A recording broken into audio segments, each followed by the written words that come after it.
All right, here we go. I'm going to talk about a couple of different things, just highlighting a couple of different things that sometimes we forget, right? This guy came out in 2019, I believe.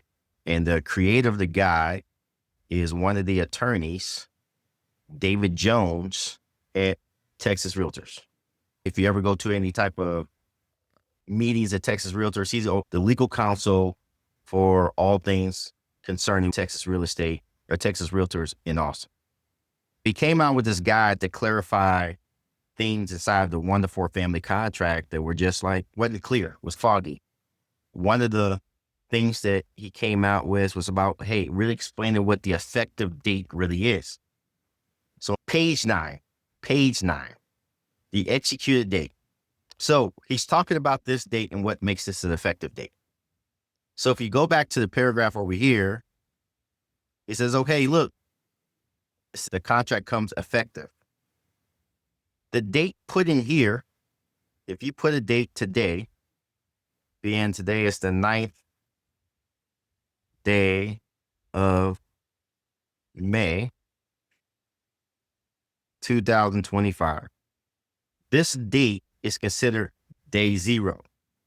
The next day is going to be day 1.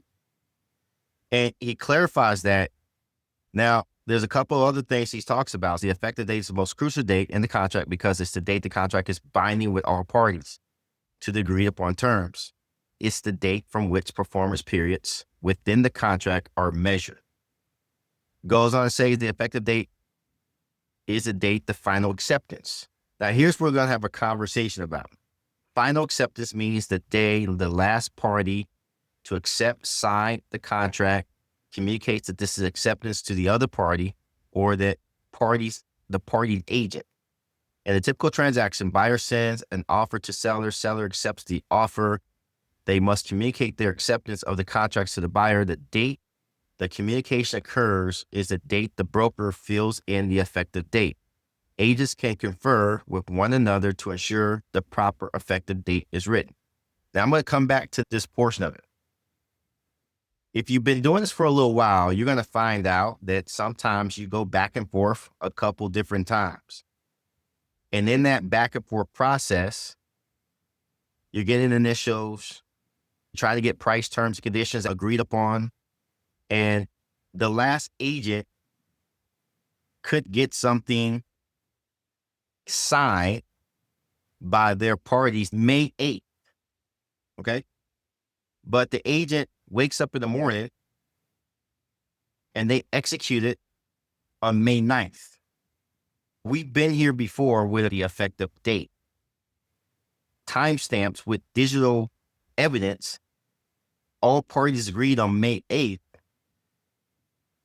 If we went down to the court of law, they're going to go by the May 8th date based on the fact that all parties had signed and agreed to everything on May 8th.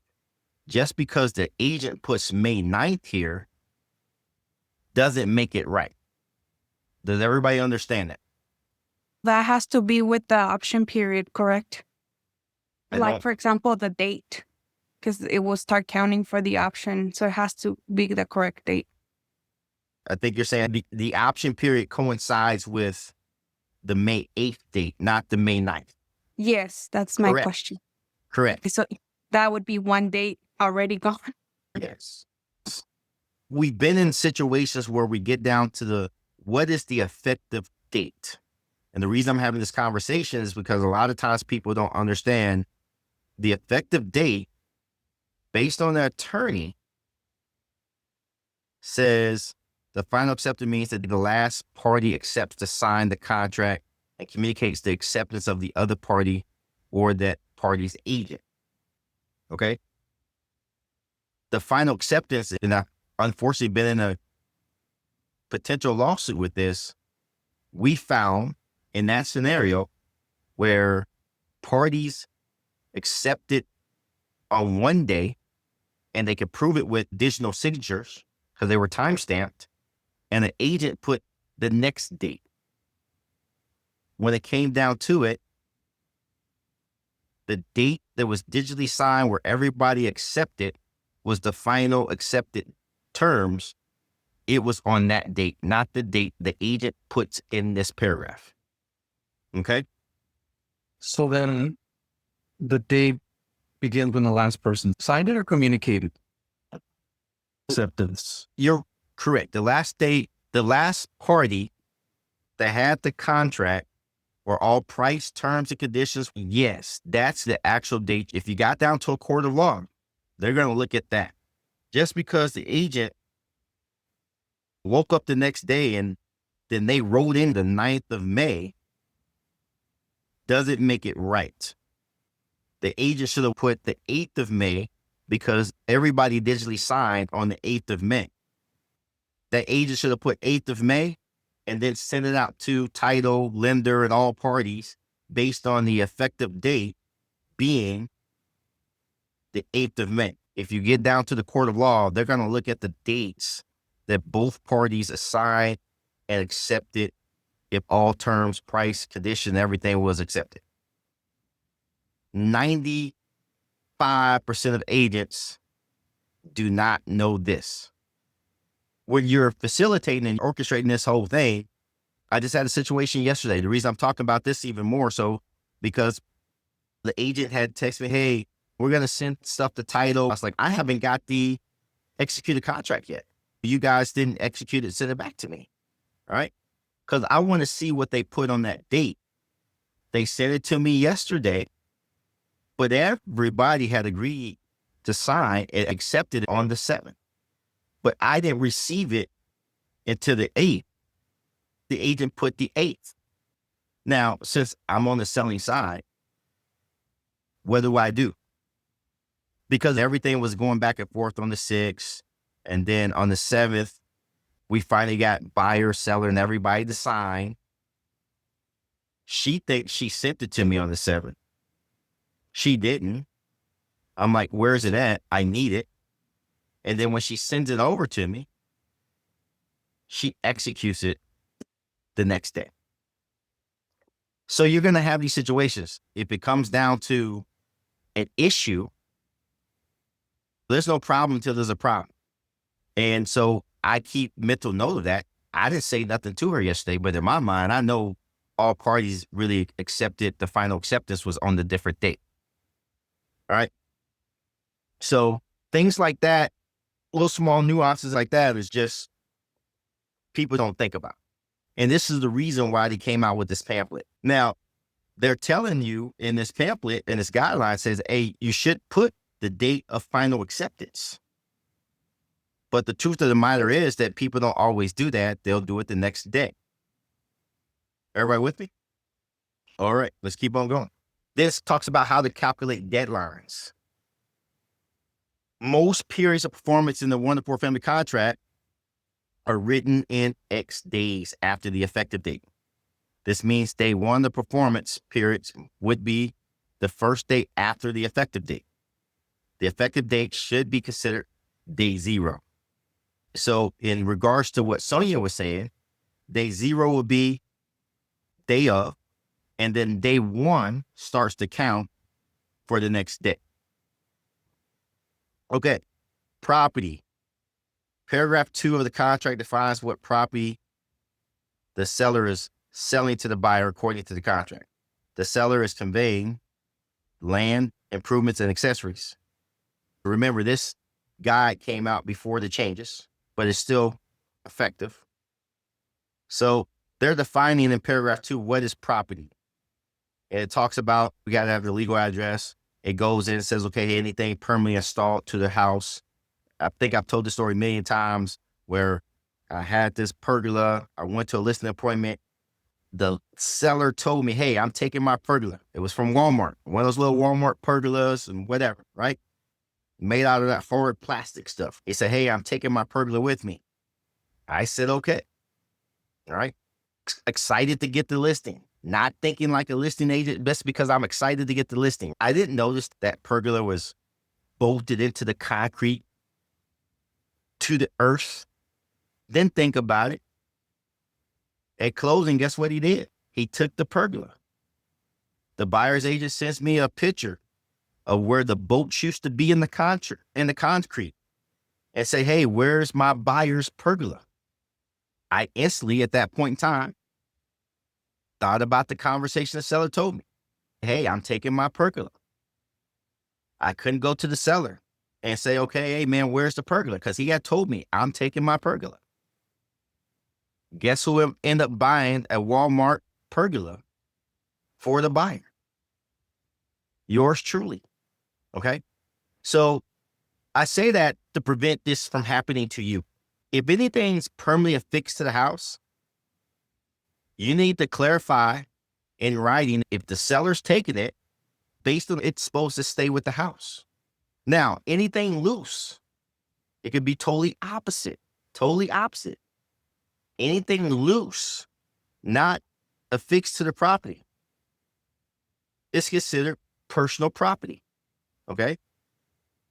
The reason we're having this class today is because earlier this week, with the same deal, my actual verbiage in the MLS, I'm going to show you. So my verbiage and remarks here, I want you to know how this can go wrong quick. Based on the conversation that the buyer's agent had with the buyer, we almost lost this contract simply because I believe the buyer's agent told the buyer that the hot tub was part of the sale. The reason I think this because the buyer's agent tried to say, hey, I was misleading or false advertising. They said words to me about false advertising. When you read the remarks, when you get to the hot tub, I say, enjoy a beautifully landscaped front and backyard that offers a hot tub, ideal for relaxing or entertainment. In my confidential remarks, I put hot tub is negotiable and may be included with the acceptable offer. So these guys came to me and said, okay, false advertising because I said offers a hot tub. It wasn't bolted to the ground. It wasn't anything but personal property. It even goes in here, and I want you to say this. This is where things get all messed up sometimes. And if they communicated this wrongly to their buyer, you can see how things could get wrong quick. Hey, now they're not giving the hot tub.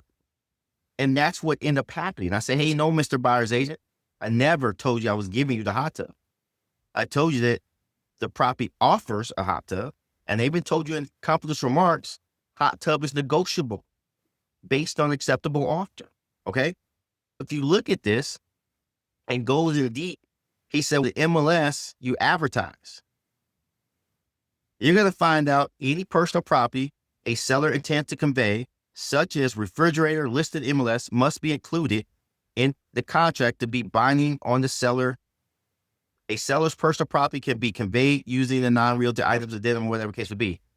I need you guys to know that the MLS is only for advertising purposes. It supersedes anything that you have because you have to come back to paragraph 2B and say, okay, if it's permanently affixed, it's part of the sale. Even if it's permanently affixed and it's not going to convey, they can still come down to 2D and say, hey, it's excluded. So let's go with that pergola again. What I should have done when I got the contract, I should have put, before we execute it, before we had the effective date, I should have first put it in the MLS. Hey, pergola does not convey. Secondly, on the contract, I should have came back to 2D and put excluded pergola during the negotiation phase. So when I went back to the buyer's agent, they saw that the pergola was not part of the sale. Now, in this case, with surmise, there was no need for me to do none of that because it was personal property, but I still went the extra mile to make sure people knew that the hot tub was not included. My point is that MLS is just for advertising purposes only. If there's personal property not affixed to the house, this personal property, you as an agent, if you're the buyer's agent, need to communicate with the buyer the right way, all right? Hey, we got to put this in the non-realty items if you want to get it. I believe that they communicate with this buyer wrongly, and we almost didn't get this house on the contract because the buyer's agent explained it wrong to the buyer. Okay. Questions about that paragraph right there? So it would be put under paragraph 2, you said, for non-realty? So in Or- paragraph 2 of the contract and exclusions, that's where it would be annotated in exclusions if you was going to take something out. Okay, so It does, even if it's personal property and whatnot, better safe than sorry. Better safe than sorry. If it was something fixed to the property and it was going to be excluded, you have to put it here in order for it to be negotiated at the time of the offer, right? Usually that's going to come up to the listing agent. Listing agent should say, okay, the pergola is not part of it. Before we execute, let me tell them that it's not part of it. Let me put the pergola in there. Pergola in backyard does not convey. That's probably what I would have said, but I didn't do that. For that fact alone, I had to pay $525 for a pergola. okay, thank you, Ben. Okay. If there's a way to mess up a contract, trust me, I have done it. Trust me, I know. Next thing you talked about. Any questions before I move off of that one? I would Okay. remind them even with curtains and stuff, because a lot of people tend to forget about the curtains, things like that happened to Edna. Yep. And if you read this, good comment, Melinda. If you read accessories, this whole thing here, exactly what she's saying. I say the following described related to accessories, if any: window, air conditioning, stove, fireplaces. A lot of times people like the stove. I'm like, yeah, the stove is part of the accessory. It's supposed to stay. So when you go to a listing appointment, I've had people like, I'm taking my stove. It's accessory. It's supposed to stay. Fireplace screens, curtains, rods, blinds, window shades, draperies, rods, door keys, mailboxes, keys, above ground pool stuff, swimming pool equipment, and maintenance accessories, artificial fireplace logs, security systems that are not fixtures and controls. All of these things are supposed to be part of the sale. They're supposed to convey. So again, just knowledge is power here. Knowledge is power. On the other side of that, go ahead, Lauren. How about a washer dryer? I don't see that on there. It's because it's personal property. Personal property. Refrigerator's not on there. It's personal property. Let's take washer and dryer. Let's say you list the property and said, property offers washer, dryer, and refrigerator. Doesn't mean anything. It's just for advertising. Until the agent puts washer, dryer, and refrigerator in the non-realty items addendum, it's not part of the sale.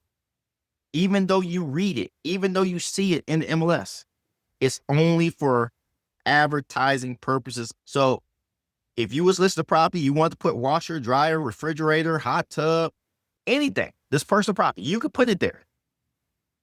It doesn't automatically think it's not binding that the seller has to give it until it's in the non-realty items addendum, because it's personal property. Okay? Is that better? Yes, thank you. All right, let's go into option termination. It says under paragraph 5B, and it's still the same. Let's see what it is. I think it's changed. Yeah, it's still the same. 5B. Sure, it's still good. Okay. Because his pamphlet was written back in, 2018. All right, 2018. It says under paragraph 5B, termination option. A buyer may pay a fee to have the unrestricted right to terminate the contract within a negotiated number of days. The option fee must be paid to the escrow agent along with the earnest money within 3 days after effective date. That's still to be true today, even, right? The earnest money and option fee may be paid separately or combined. If the amounts paid to the buyer is not enough to cover the total amount of the earnest money and option fee, the option fee is paid first. The remaining amount goes towards the earnest money. So let's give an example. Let's say the earnest money was $2,000 and the option fee was $200.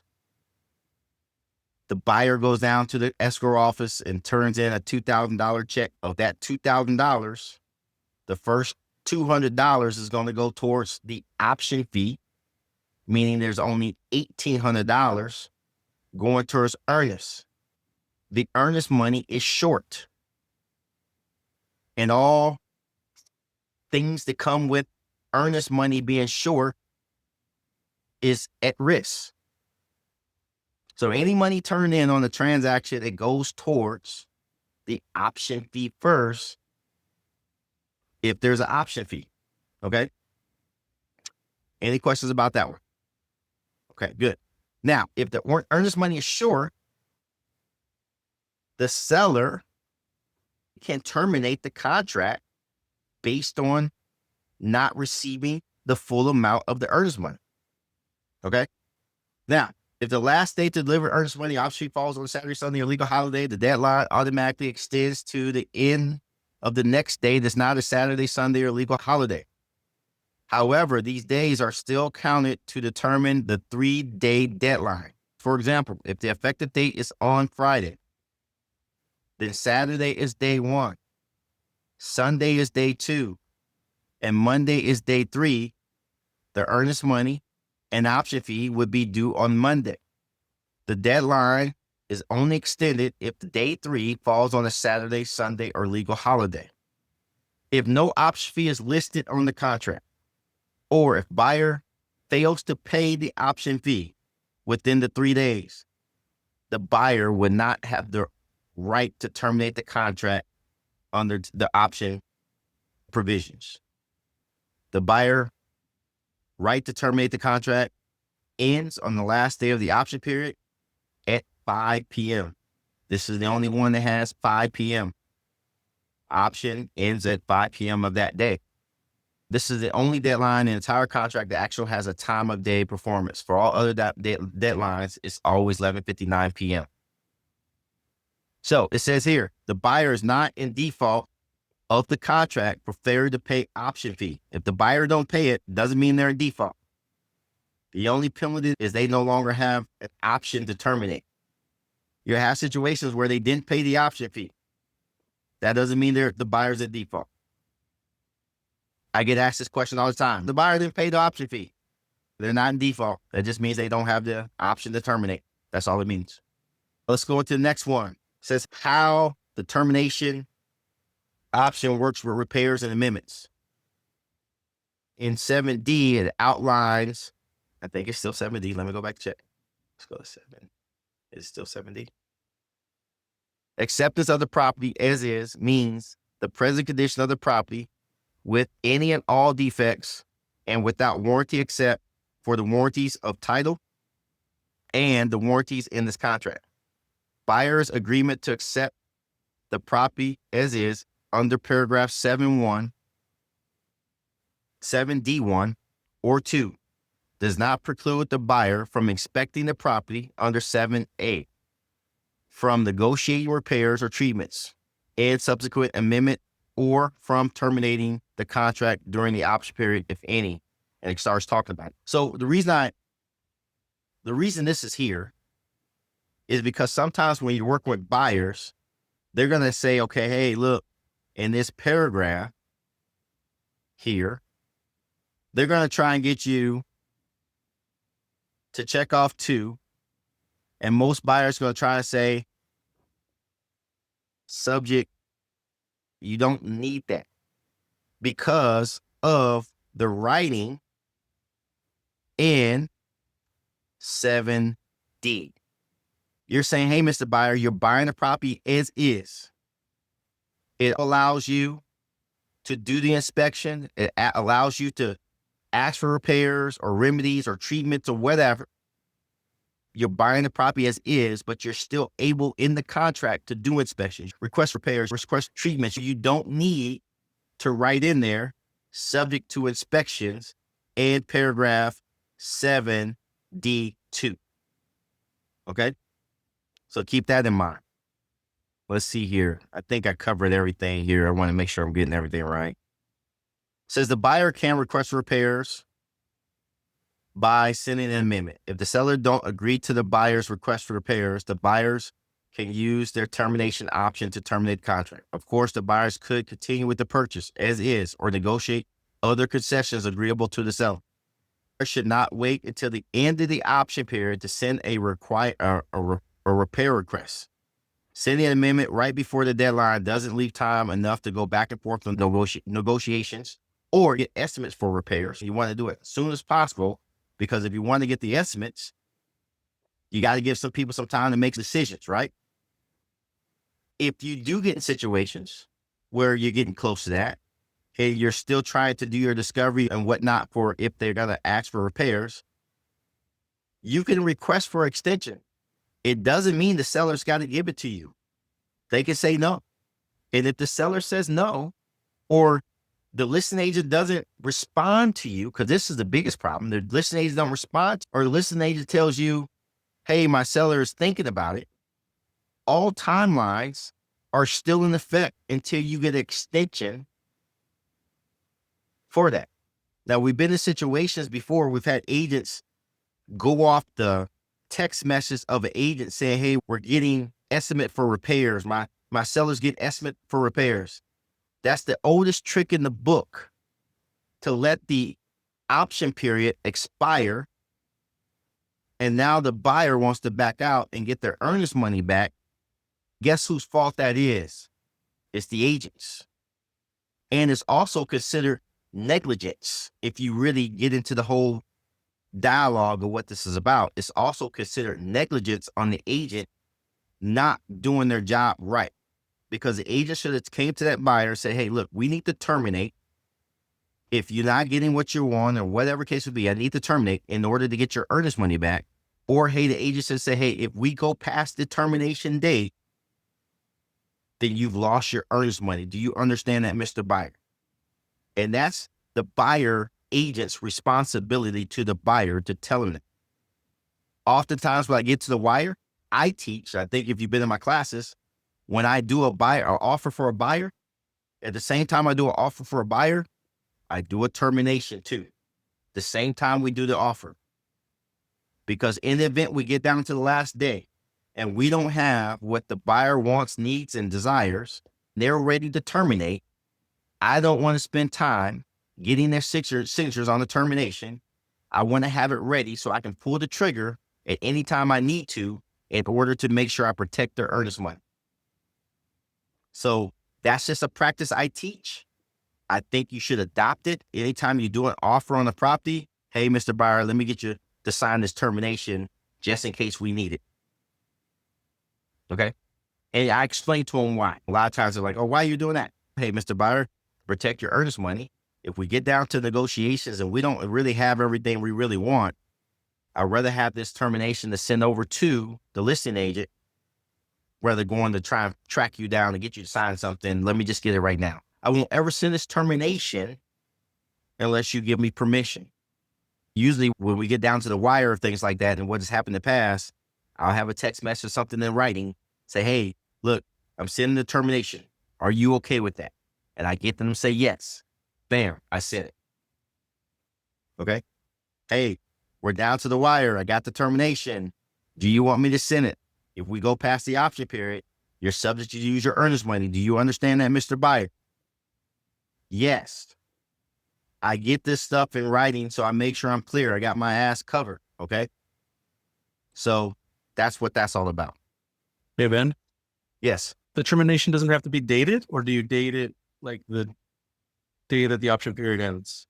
Termination. The only thing you need for termination is the buyer's signatures. You don't need a response from the listing agent.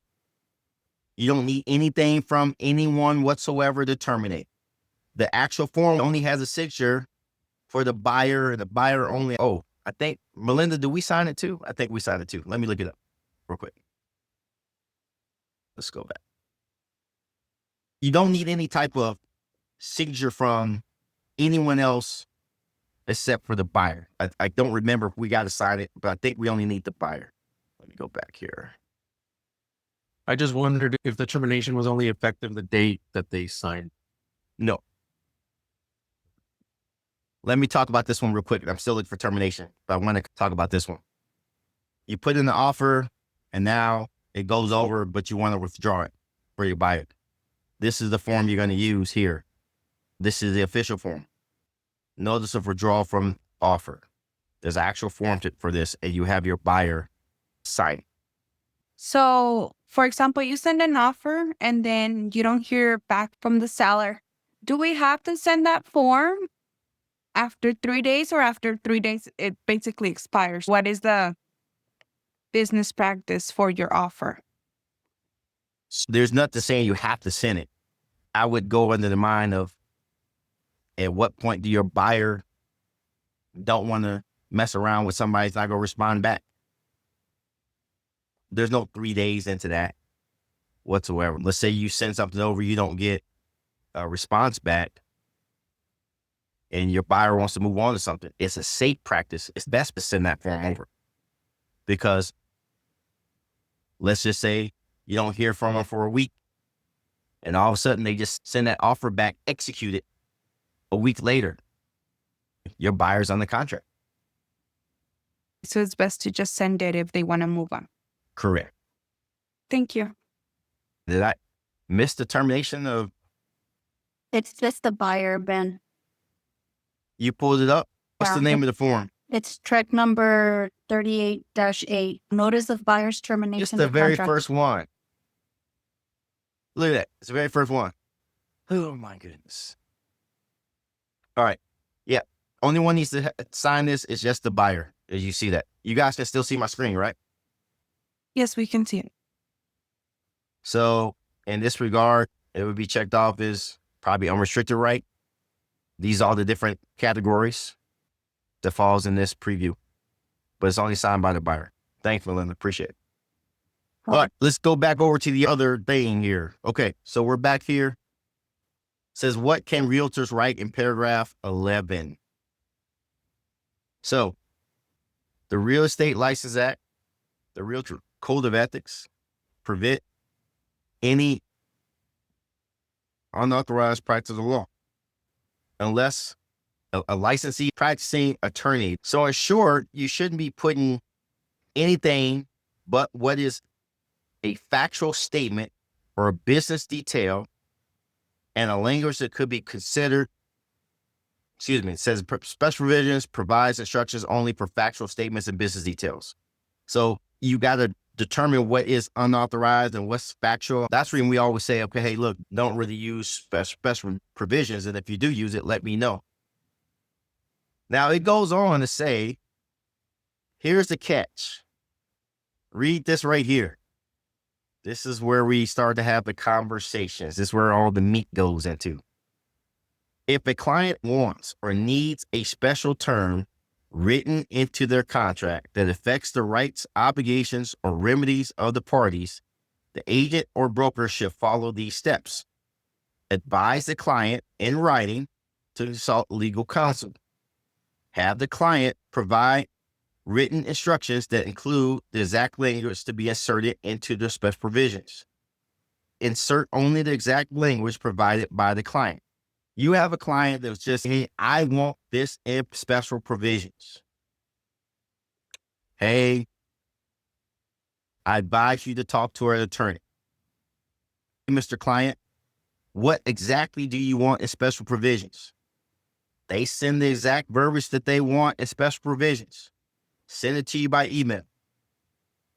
Then you copy, paste that into special provisions. That's the only way it can be done, because it's not coming from you and you're not practicing law. It's coming from the client. That's the correct way to put something in special provisions that is not a factual statement or detail. Agents and brokers must not draft the language for their clients. I need y'all to remember that. I can't emphasize this more. Agents and brokers must not draft the language for their clients in special provisions. Okay, so that's really it. That's all I wanted to cover for today. Just little small stuff about the contract that you need to know. Can you email me that PDF that you're going through? It's on WhatsApp. It's in the chat. Oh, thank you. I sent it like 5 days ago. Okay, I will go back and search it. Thank you. Okay. Alrighty. That's all I got for today. Thank you, Brad. That was Nice. really informative and helpful. Thank you, sir. Good. Have a nice day. All right. Have a good one, y'all. Have a good Thank one. you. Bye. Thank you. Bye.